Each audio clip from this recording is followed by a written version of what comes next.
வணக்கம் நேயர்கள் அனைவரையும் அடுத்த இலக்கு நிகழ்ச்சிக்கு அன்புடன் வரவேற்கிறோம். வேலைவாய்ப்பு தகவல்களையும் வழிகாட்டல்களையும் தருவதில் மட்டுமல்ல, வேலையை பெற்றுத்தரக்கூடிய வகையில் சிலருக்கு முதல் கட்ட தெரிவினையும் செய்து இறுதி நேர்முக தேர்வுக்கான உத்தரவாதம் தரும் நிகழ்ச்சியாக உங்கள் ஆதரவுடன் செவ்வனே வெற்றி நடை போடுகிறது அடுத்த இலக்கு நிகழ்ச்சி. அந்த வகையில் இன்றும் இரு சிறப்பு விருந்தினர்கள் நம்மிடையே வந்திருக்கின்றனர். முதலாம் அவர் திரு ஞான முருகன், ஸ்ட்ரூடெக் இன்ஜினியரிங் என்ற தனியார் நிறுவனத்தின் துபாயை சேர்ந்த தனியார் நிறுவனத்தின் சென்னை திட்ட மேலாளர். இன்று பொறியியல் துறை குறித்து சந்தேகங்களுக்கும் கேள்விகளுக்கும் பொதுவாக வழிகாட்டப் போகிறார் என்றாலும் குறிப்பாக சிவில் மற்றும் மெக்கானிக்கல் படித்தவர்களுக்கு வேலைக்கான முதற்கட்ட உத்தரவாதத்தையும் தர இருக்கிறார். அந்த வகையில் உங்கள் கேள்விகள் இருக்கும் என்று எதிர்பார்க்கிறோம். இரண்டாவது விருந்தினர் captain Prashanth Ilangovan, Delta flight ஸ்கூலின் தலைவர் மற்றும் நிர்வாக இயக்குனர். இன்று விமானத்துறையில் இருக்கும் அனைத்து வகை வேலைவாய்ப்புகள் குறித்தும் தகவல் தர இருக்கிறார். எனவே சிவில், மெக்கானிக்கல் உள்ளிட்ட பொறியியல் வேலைவாய்ப்புகள் மற்றும் விமானத்துறை வேலைவாய்ப்புகள் குறித்து உங்கள் கேள்விகள் இருக்கும் என்று நம்புகிறோம். வழக்கம் போல் 24318020 என்ற தொலைபேசி எண்ணில் அழைத்து உங்கள் வினாக்களுக்கு விடை காணுங்கள். இனியும் முன்னுரையை நீட்டி முழங்காமல் விருந்தினர்கள் இருவரையும் வரவேற்று நிகழ்ச்சிக்குள் செல்வோம். வணக்கம் ஞானமுருகன். வணக்கம் பிரசாந்த். வணக்கம். முதல்ல விமானத்துறையில் நான் போகணும். விமானம்ன்றது எல்லாருமே எதிர்பார்ப்புகள் அதிகம் உள்ள ஒரு துறை. பொதுவாக பிரசாந்த், கேப்டன் பிரசாந்த், இப்போ பார்த்தீங்கன்னா விமானத்துறையில் இந்த ரெசெஷன் பொருளாதார தேக்கத்தால் பெருமளவு பாதிக்கப்பட்ட துறைகளில் விமானத்துறையும் ஒன்றுன்னு சொல்றாங்க. இப்போ எப்படி இருக்கு? மீண்டு வந்து விட்டதா? தற்போதைய நிலை என்ன? வேலை வாய்ப்புகள் எப்படி இருக்கு? இது ஒரு பொதுவாக காமனாக ஒரு கேட்கக்கூடிய கேள்விங்க. பேரண்ட்ஸ் என்கிட்ட அட்மிஷனுக்கு வரும்போது கேட்கக்கூடிய கேள்வி தான் அது. அதாவது இப்போது ரிசெஷன் ரிகவர் ஆகிட்டு வருது. There are lots of signs. இந்த ரிகவரி நம்மளுக்கு நல்லா தெரிய ஆரம்பிச்சிருக்கு. இப்போது அது என்னென்னா, இப்போது ஈவன் இந்த ரிசெஷன் டைமில் கூட பார்த்தீங்கன்னா last year 2009 coming into 2010, Air India had recruitment, Paramount had recruitment, அப்புறம் Deccan 36 Cargo had recruitment. So recruitment கண்டினியூஸாக இருந்துட்டு தான் இருக்குது ஏவியேஷன் இண்டஸ்ட்ரியில். கம்பேரிசன் ஒரு பாயிண்ட் ஆஃப் கம்பேரிசன் சொல்லிட்டு மக்கள் ஜாப் ஆப்பர்ச்சுனிட்டிஸ்க்கு பார்க்கும்போது அவங்க என்ன பார்க்குறாங்கன்னா, 2 இயர்ஸ்க்கு முன்னாடி ஒரு ஹெவி ரெக்ரூட்மெண்ட் டிரைவ் இருந்துச்சு, அன்யூஷுவலி ஹையாக இருந்துச்சு. அதை ஒரு ரெஃபரன்ஸாக பார்க்கும்போது கொஞ்சம் ட்ராப் இருந்திருக்கு. பட் இப்போ it started recovering again. Okay. ஆனால் பெரிய அளவு பாதிப்பு இல்லை என்பதுதான் உண்மை இல்லையா? பாதிப்பு ஒரு அளவுக்கு இருந்திருந்தாலும் அந்த ரிகவரி இப்போ நல்லா இருக்கு. இப்போ மீண்டும் புதுப்பித்துக் கொண்டு வருகிறதுன்னு சொன்னீங்க. நல்லா சொன்னீங்க. ஞானமுருகன், உங்களிடம் கேள்வியை கேட்க வேண்டும். அதற்கு முன்னால் நேயர்கள் காத்திருக்கிறார்கள். எனவே அவர்களுக்கு பதிலளிப்போம். வணக்கம். அடுத்த இலக்கு. வணக்கங்க. வணக்கம் மேடம், சொல்லுங்க. எங்க இருந்து பேசுறீங்க? உங்க பெயர் என்ன? என் பேர் சுமதிங்க. சென்னையில இருந்து பேசுறேன். சென்னையில இருந்து சுமதி, சொல்லுங்க மேடம். என் பையன் மெக்கானிக்கல் படிச்சிருக்காங்க. 2009ல முடிச்சான். சரிங்க. ரொம்ப இடத்துல ட்ரை பண்ணிட்டு இருக்கிறான். ஆனா எக்ஸ்பீரியன்ஸ் வேணும் அப்படின்னு கேக்குறாங்க. அதனால ரொம்ப கஷ்டப்படுறான். வேலை கிடைக்காம ரொம்ப கஷ்டமா இருக்குதுங்க. சரி சுமதி மேடம், உங்க பையன் பக்கத்துல இருக்காரா? இல்லங்க, அவன் வெளியே போயிருக்கிறான். எத்தனை மதிப்பெண்கள் வாங்கியிருக்காரு அவரு? எங்க எவ்வளவுங்க வாங்கியிருக்கான்? 73.5ங்க. 73.5 இல்லையா? ஆமாங்க. இருங்கம்மா, நிபுணர் ஒருத்தர் வந்திருக்காரு. அவர் என்ன அவர்கிட்ட கேட்கலாம். கேட் கூட படிச்சிருக்காங்க. கேட் டிசைனும் பார்த்திருக்காரு இல்லையா? சரிங்க, நான் கேட்டு சொல்றேங்க. ஞானமுருகன் இப்ப ஒரு நல்ல கேண்டிடேட் மாதிரி தெரியாது. கிட்டத்தட்ட 70% மேல மதிப்பெண்கள் வாங்கியிருக்காரு, கேட் பண்ணியிருக்காரு. இவருக்கே வேலை கிடைக்கல. அதுவும் 09 போனாண்டு தான் முடிச்சிருக்காரு. ஃப்ரெஷர் மாதிரி தான் அவர் இல்லையா? ஏன் வேலை கிடைக்கல? அவர் என்ன செய்யணும்? ஸோ இப்போது அவர் பண்ணுறதுக்கு வேலை வாய்ப்புகள் பார்த்தீங்க அப்படின்னா, டிசைன் ஸ்பெசிஃபிக் ஓரியன்ட் ஃபீல்டு கிடையாது. அதாவது மெக்கானிக்கல் முடிச்சிங்க அப்படின்னா மெக்கானிக்கலில் பல துறைகள் இருக்குது. மெக்கானிக்கல்லே பார்த்தீங்கன்னா நிறைய டிவிஷன்ஸ் இருக்குது. ஸோ அந்த டிவிஷனில் பார்த்தீங்க அப்படின்னா கேடு முடிச்சிட்டோம் அப்படின்னா நம்மளுக்கு மெக்கானிக்கலில் வேலை வாய்ப்பு கிடைச்சிரும் அப்படின்னு சொல்லிட்டு சொல்ல முடியாது.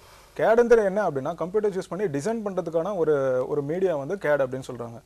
ஸோ இந்த கேட் இல்லாமல் நம்மளுக்கு நம்மளோட நாட்டில் என்ன ஒரு துறையில் வேலை வாய்ப்பு இருக்குது அப்படின்னு சொல்லிட்டு ஃபஸ்ட்டு முதல்ல அதில் பார்க்கணும். இல்லை எனக்கு இன்ட்ரெஸ்ட் கேடில் தான் இன்ட்ரெஸ்ட் இருக்குது, நான் டிசைனில் தான் நான் என்னோட வாழ்க்கையை ஆரம்பிக்கணும், என்னோட வேலையை நான் அடுத்து பார்க்கணும், டிசைனில் தான் பண்ணணும் அப்படின்னா அந்த டிசைன்ஸ்லேயே வெரைட்டிஸ் ஆஃப் டிசைன்ஸ் நிறைய இருக்குது.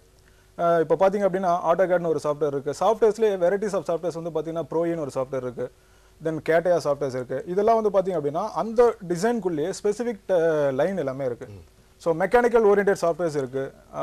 அந்த சாஃப்ட்வேர்ஸில் பார்த்தீங்கன்னா உங்களுக்கு மேனுஃபேக்சரிங் பண்றது மாதிரி சாஃப்ட்வேர்ஸ் இருக்கு. இல்ல இப்ப நீங்க சொல்றது புரிகிறது. இப்ப நிச்சயமா சுமதிக்கு நிச்சயமா இதெல்லாம் புரிய போறது இல்லை. நீங்க சொல்றதெல்லாம் அவர் பையன் இருந்தா புரியும். சுமதிக்கான விடை என்னன்னா, அவங்க பையனுக்கு வேலை கிடைக்குமா என்பதுதான். இவங்களுக்கு வேலை கிடைப்பதற்கு என்ன செய்ய வேண்டும், யாரை அணுகலாம், கொஞ்சம் வழிகாட்ட முடியுமா? இப்போ பாத்தீங்க அப்படின்னா அவர் கேட் முடிச்சிருக்காரு அப்படின்னா அந்த கேட் சென்டர், அதுக்கப்புறம் பாத்தீங்க அப்படின்னா மெக்ஸி கேட், அந்த மாதிரி பெரிய பெரிய நிறுவனங்கள்லாம் பண்ணிட்டு இருக்காங்க. இவங்க எல்லாமே வந்து பார்த்தீங்கன்னா கேடுக்காக ஸ்பெஷலிஸ்ட் வந்து டிசைனில் வந்து வேலை வாய்ப்புகள்லாம் வந்து ஏற்பாடு பண்ணி கொடுத்துட்ருக்காங்க. ஸோ அங்கே வந்து பார்த்தீங்கன்னா பிளேஸ்மெண்ட் செல் வந்து கேட் சென்டர் அப்படின்னு சொல்லிட்டு நம்ம மயிலாப்பூரில் வந்து ஹெட் ஆஃபீஸ் இருக்குது. அங்கே வந்து மிஸ்டர் கருணாகரன் அப்படின்னு சொல்லிட்டு ஒருத்தர் இருக்கார். அவர் வந்து பிளேஸ்மெண்ட் செல்லில் இருக்கார். இப்போ நீங்கள் அவரை மாதிரி ஆட்களை வந்து நீங்கள் அணுகுனீங்க அப்படின்னா அவரை அணுகுவதற்கான முகவரி எதுன்னு வச்சிருக்கீங்களா நீங்க? இல்ல உங்களை தொடர்பு கொள்ள சொல்லாம இல்லையா? என்ன தொடர்பு கொள்ள சொல்லலாம். நிச்சயமா. சுமதி மேடம், நீங்க என்ன பண்ணுங்க, எங்களுடைய மின்னஞ்சல் முகவரி உங்களுடைய தொலைக்காட்சி திரையில வந்து கொண்டிருக்கும்.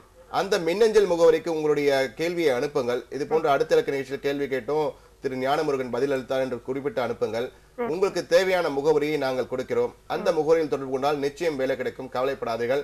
உங்கள் மகனுக்கு நல்ல வேலை கிடைக்க அடுத்த இலக்கு சார்பில் இன்றே நாங்கள் வாழ்த்துக்களை தெரிவித்துக் கொள்கிறோம். மிக்க நன்றி சுமதி அவர்களே. அடுத்த நேர் காத்திருக்கா. வணக்கம். அடுத்த இலக்கு. வணக்கம், சொல்லுங்க. என் பேர் சண்முகப்பிரியா. சண்முகப்பிரியா, எங்க இருந்து பேசுறீங்க? மதுரையில இருந்து பேசுறேன் சார். சொல்லுங்க சண்முகப்பிரியா. மதுரை சண்முகப்பிரியா, சொல்லுங்க. என் ஹஸ்பண்ட் பிஇ மெக்கானிக்கல் இன்ஜினியர் முடிச்சிருக்காரு சார். அவர் 7 years 10 months எக்ஸ்பீரியன்ஸ் இருக்கு. லாஸ்ட் 3 years அவர் மலேசியால குவாலிட்டி இன்ஜினியரா ஒர்க் பண்றாரு. சரி. பண்ணிட்டு இப்ப கல்யாணத்துக்காக நீங்க வந்தாரு. அடுத்து இப்ப ட்ரை பண்ணிட்டு இருக்காரு வேலைக்கு. ஆனா எங்கேயும் கிளிக் ஆக மாட்டேங்குது. இப்ப மலேசியால வந்துட்டாருங்க இல்லையா? ஆமா சார். எங்க திருப்பியும் வெளியூர்ல தான் வெளிநாடுகள் தான் தேடுறாரா இல்ல சென்னையில பார்க்கறாரா? இல்ல சென்னையில தான் தேடுறோம் நாங்க. அப்படியா? சரிங்க, இருங்க நான் கேட்கலாம். என்ன பண்ணலாம் சார்? குவாலிட்டி இன்ஜினியரிங் பார்த்தீங்க அப்படின்னா இப்போ வந்து கல்ஃப் கண்ட்ரிஸ் வந்து நிறைய வேலை வாய்ப்புகள் இருக்கு. நான் இந்தியா நாட்டை கம்பேர் பண்ணும்போது பார்த்தீங்க அப்படின்னா கல்ஃபில் வந்து நிறைய குவாலிட்டி இன்ஜினியர்ஸ்க்கு, சூப்பர்வைசருக்கு, சிவில் ஸ்ட்ரக்சரில் வந்து பார்த்தீங்கன்னா நிறைய வேலை வாய்ப்பு இருக்கு. ஸோ அவர் வந்து கண்டிப்பாக வந்து குவாலிட்டி இன்ஜினியரிங் வந்து துபாயில் வந்து கண்டிப்பாக ட்ரை பண்ணால் அவர் கண்டிப்பாக கிடைக்கும். ஆனால் சென்னையில் இருக்குமா அப்படின்னு கேட்குறாங்க. சென்னையில் வந்து நம்மளுக்கு இன்னும் அந்த குவாலிட்டி இன்ஜினியரிங் வந்து ஸ்பெசிஃபிக்காக வந்து பர்டிகுலராக குவாலிட்டியை மெயின்டைன் பண்ணுற அளவுக்கு வந்து நம்மளுக்கு இன்னும் அந்த அளவுக்கு கிடைக்கலாம். வாய்ப்புகள் குறைவா இருக்கு. ஆனா இப்ப வளைகுடா நாடுகள்ல வாய்ப்புகள் அதிகம் இருக்கும் இல்லையா? இப்போ பாத்தீங்கன்னா ஒரு லாஸ்ட் 10 days முன்னாடி கூட வந்து பாத்தீங்கன்னா நிறைய மெயில்ஸ் வந்து quality engineering, quality surveyor, quality supervisors அந்த மாதிரி சொல்லிட்டு நிறைய மெயில்ஸ் வந்து வந்துட்டு. நீங்க உங்களுடைய மின்னஞ்சல் முகவரியை கொஞ்சம் சொன்னீங்கன்னா அவங்க சண்முகப்பிரியா உங்களை தொடர்பு கொண்டு நீங்க வழி காட்டலாமே. என்னோட பேர் வந்து Gnanamurugan, GNANA _ RAYAN. Sir GNANA _ RAYAN. ஆமா @yahoo.com. இது என்னோட சண்முகப்பிரியா. இது வந்து அவருடைய ஞானமுருகனோட மின்னஞ்சல் முகவரி. அவனை தொடர்பு கொள்ளுங்கள். நிச்சயம் உங்களுக்கு வழிகாட்டுவார். வளைகுடா நாடுகள்ல நல்ல வேலை வாய்ப்பு இருந்தா நிச்சயம் சொல்லுவார். சென்னையில ஏதாவது வேணா எங்களுக்கும் மின்னஞ்சல் முகவரி அனுப்புங்க. சென்னையில நல்ல வேலை வாய்ப்பு கிடைக்கும் போது நாங்கள் நிச்சயமாக எங்களுக்கு தெரிந்த நிபுணர்கள் மூலமா உங்களுக்கு வழிகாட்ட முயற்சிக்கிறோம். நன்றி சண்முகப்பிரியா. அடுத்த நேர் காத்திருக்கா. வணக்கம். அடுத்த இலக்கு. வணக்கம் சார், நான் மதுரையில இருந்து புவனேஸ்வரி பேசுறேன். மதுரை, மீண்டும் மதுரை, சொல்லுங்க. ஹலோ சார், என்னோட சிஸ்டர் பேர் வந்து சுந்தரி. நாங்க December 12 வந்து அடுத்த இலக்கு ப்ரோக்ராமுக்கு கால் பண்ணியிருந்தோம். சரிங்க. மிஸ்டர் திருஞானம் சார்ட்ட வந்து நாங்க பேசணும். மதுரை சுந்தரி தானே? உத்தரவாதம் வந்து கொடுத்துட்டாங்க. மதுரை சுந்தரி தானேங்க? ஆமா சார். நாம இருக்குங்க, சொல்லுங்க. அதுக்கப்புறம் அதை பத்தின டீடைல்ஸ் தெரியல. எப்ப சார் வேலையில ஜாயின் பண்ற அந்த மாதிரி எந்த கம்பெனின்னு தெரியல. அதாவது முதல்ல ஒண்ணு தெரிஞ்சுக்கங்கம்மா, நீங்க வந்து திருஞானம் ஐயாவை கான்டாக்ட் பண்ணீங்களா? ஒரு தொடர்பு கொண்டு பேசுனீங்களா? பேசணும் சார். அவங்க என்ன பதில் சொன்னாங்க? அவங்க வந்து இந்த ஜாப் வெல்ஃபேருக்கு வந்து அனுப்பியிருந்தோம். ரிசல்ட் வந்து ஒரு மாதத்துல சொல்றேன் அப்படின்னு சொன்னாங்க. சரிங்க. அதான் இப்ப மெயில் அனுப்புவாங்களா இல்ல கால் பண்ணி சொல்லுவாங்களா சார்? இல்ல நீங்க டிவி மூலமாவே சொல்லுவீங்களா? அது எங்களுக்கு எப்படின்னா, உங்களுக்கு வேலை வாய்ப்பு உங்க கையில உத்தரவாதம் கொடுக்கும்போது வேலைக்கான ஆஃபர் லெட்டர்னு சொல்லுவாங்க இல்லையா? அந்த வேலைக்கான கடிதம் கொடுக்கும்போது தான் எங்களுடைய தொலைக்காட்சியில் நாங்க அதை பத்தி சொல்ல முடியும். ஆனா இப்ப நீங்க திருஞானத்தை வந்து மீண்டும் தொடர்பு கொள்ளுங்கள். நிச்சயம் திருஞானம் உங்களுக்கு உதவி புரிவார். ஏற்கனவே உங்களை பற்றி எங்களிடம் பேசியிருக்கிறார். நீங்க உடல் சவால் மிகுந்தவர் என்பது எனக்கு தெரியும். அதனால அவங்க கொடுத்திருக்கோம். நிச்சயமா உங்களுக்கான முயற்சிகளை அவர் எடுத்துக்கொண்டிருப்பார். வேலை கிடைத்தவுடன் நிச்சயம் வெகு விரைவில் வேலை கிடைக்கும் என்று நினைக்கிறோம். கிடைத்தவுடன் எங்களையும் தொடர்பு கொள்ளுங்கள். நிச்சயம் அவரை தொடர்பு கொள்ளுங்கள். ஏன்னா அவர் தான் உங்களுக்கு வழிகாட்ட வேண்டும் இல்லையா? மிக்க நன்றி புவனேஸ்வரி. அடுத்த நேர் காத்திருக்கா. வணக்கம். அடுத்த இலக்கு. வணக்கம். வணக்கம் சார். ஐயா வணக்கம். வணக்கம் ஐயா, சொல்லுங்க. என் பேர் திருநாவுக்கரசு, காஞ்சிபுரத்துல இருந்து பேசுறேன். காஞ்சிபுரம் திருநாவுக்கரசு, சொல்லுங்க ஐயா. உங்களுடைய பேச்சு முதல்ல அழகா இருக்கு. நீங்க வழிகாட்டுதல் செய்யறது வந்து ரொம்ப உபயோகமா இருக்கு. மிக்க நன்றி ஐயா. உங்களுக்கு முதல்ல மிக்க நன்றி ஐயா, சொல்லுங்க. ரெண்டாவது பாயிண்ட், என்னுடைய மகன் வந்து 10ஆம் கிளாஸ் படிச்சுட்டு இருக்கான். 10வது வகுப்பு படிச்சிட்டு இருக்கான். சரிங்க. ஆனா அவனுடைய ஆசை வந்து விமானத்துறையில போகணும்னு ஆசை இருக்கு அவனுக்கு. சரிங்க. அப்படின்னு சொல்லி சொன்னா என்ன வேலை வாய்ப்புக்கு அவனை தன்னை தயார்படுத்திக்கணும்ன்றத தகவல் சொன்னாதான் கொஞ்சம் நல்லா இருக்கும். நிச்சயமா காஞ்சிபுரம் திருநாவுக்கரசு ஐயா, உங்களுடைய கேள்விக்கான பதில் நிச்சயம் வரும். கேப்டன், உங்களுக்கு கேட்ட கேள்வி வந்து விட்டது. 10ஆம் வகுப்பு படித்துக் கொண்டிருக்கார். நிச்சயமா அவருக்கு வந்து ஒரு விமானத்துறையில பணியாற்றணும், பைலட் ஆகணும்ன்ற ஆசை தான் இருக்கும் எல்லாருக்கும். இருந்தாலும் அவர் எப்படி தன்னை தயார்படுத்திக் கொள்ளலாம், வேலை வாய்ப்புக்கு ஏற்றவாறு கொஞ்சம் விளக்கமா சொல்லுங்க. அதாவது விமானத்துறையில் வேறு டிஃப்ரெண்ட் டைப்ஸ் ஆஃப் வேலை வாய்ப்புகள் இருக்குது. அதில் பார்த்தீங்கன்னா பைலட்டிங் ஆகிறது வந்து மெஜாரிட்டி ஆஃப் த சில்ட்ரன் வந்து ஸ்கூலில் இருக்கும்போது பார்த்தீங்கன்னா பைலட் ஆகணுங்கிற ஒரு ட்ரீம் இருக்கும் அவங்களுக்கு. அதை தவிர வந்து பட் அதுதான் வந்து ஒன்லி ஜாப் அப்படிங்கிறது கிடையாது ஏவியேஷனில். இப்போது கேபின் க்ரூவாகவும் ஆகலாம். அதாவது ஏர் ஹோஸ்டர்ஸ்னு சொல்கிறாங்க கேபின் க்ரூ, இல்லாட்டி ஃப்ளைட் ஸ்டூவர்ட்னு சொல்கிறாங்க, அந்த மாதிரி கேபின் க்ரூ ஆகலாம். இல்லாட்டி மெயின்டெனன்ஸ் இன்ஜினியராகவும் ஆகலாம் ஏவியேஷனில். கிரவுண்ட் பர்சனல் ஸ்டாஃபாகவும் இருக்காங்க. ஸோ வேரியஸ் ஜாப் ஆப்பர்ச்சுனிட்டிஸ் இருக்குது. நார்மலாக பார்த்தீங்கன்னா மோஸ்ட் ஆஃப் தி ஜாப்ஸுக்கு வந்து மினிமம் குவாலிஃபிகேஷன் அப்படின்னு நீங்கள் எடுத்திங்கன்னா, அதாவது 12th ஸ்டாண்டர்டில் வந்து மேத்தமேட்டிக்ஸ் அண்ட் ஃபிசிக்ஸ் அது வந்து அவசியம் தேவை. அது நீங்கள் பைலட் ஆகணுன்னாலும் அது அவசியம் தேவை.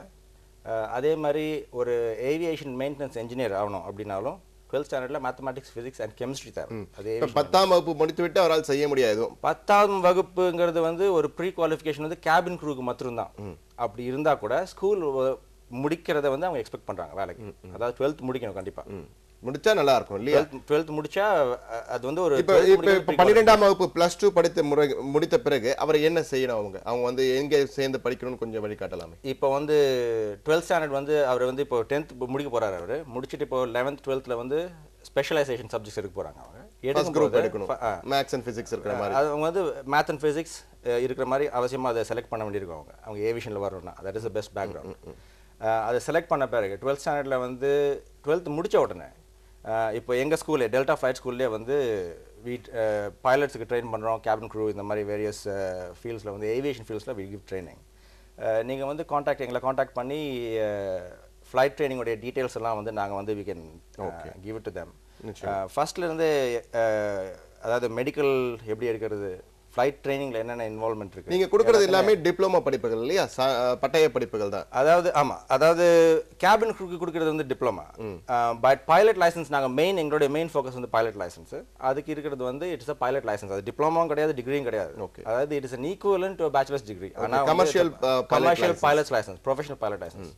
அது வாங்கி முடிச்ச பிறகு எந்த ஏர்லைன்லயும் வேலை வாய்ப்புகள் இருக்கு. நிச்சயமா திருநாவுக்கரசுக்கு போதுமான அளவுக்கு தகவலை கொடுத்துப்பீங்கன்னு நினைக்கிறேன்.